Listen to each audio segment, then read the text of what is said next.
Askofu mkuu wa kanisa la ABC Afrika ya Kati, Mashariki, Kusini na Finland, Dr. Timothy Ndambuki amehuzunishwa na wanasiasa ambao wanatumia watu kuvuruga au kupiga makelele wanasiasa wengine wanapopewa jukwaa la kujizungumza. Askofu mkuu amewarai kufanya siasa njema. Aidha, katibu mkuu wa kanisa la ABC Dr. Daniel Yumbia ameweka wazi kuwania kiti cha useneta wa Machakos mwaka 2027, akisema kuwa anapania kupeleka miswada ya kubadili na kuboresha kilimo cha maembe kilichokithiri Ukambani. Wakati huu siasa za mwaka 2027 zinaendelea kuchacha, kila mwanasiasa akijitafutia ushawishi miongoni mwa wananchi. Kunao baadhi ya visa vya vurugu na kuwapigia wanasiasa makelele vimeshuhudiwa.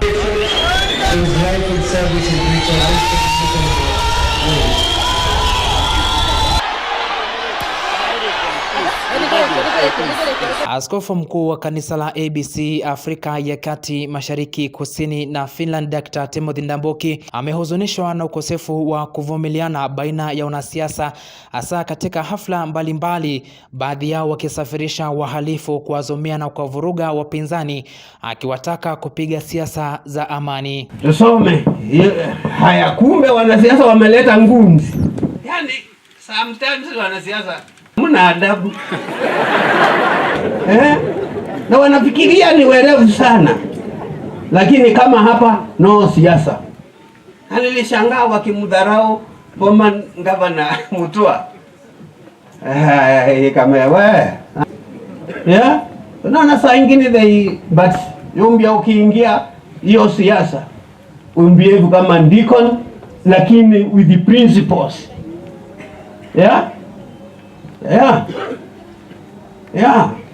Katibu wa kanisa la ABC Daniel Yumbia ametangaza kuwania kiti cha useneta ifikapo mwaka 2027 katika kaunti ya Machakos, akiomba uungwaji mkono na maombi kutoka kwa washiriki na wakazi wa kaunti hiyo ili kutoa ushindi. Wakati wa 2027 ukifika, ninataka mniombee.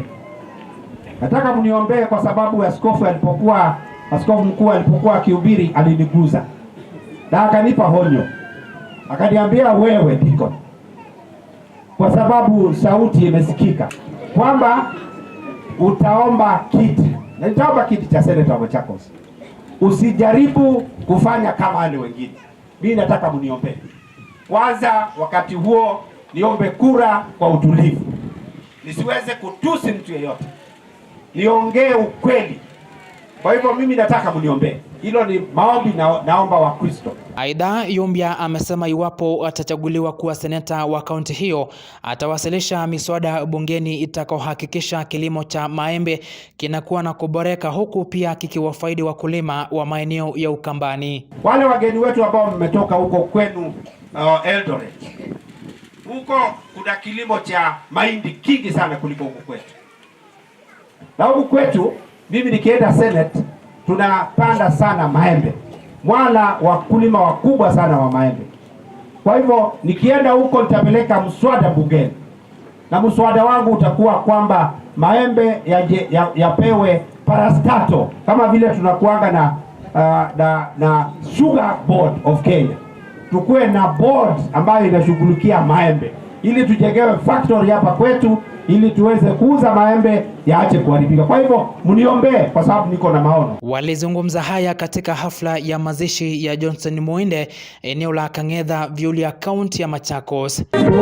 Fredrick Kwambua, Undugu TV.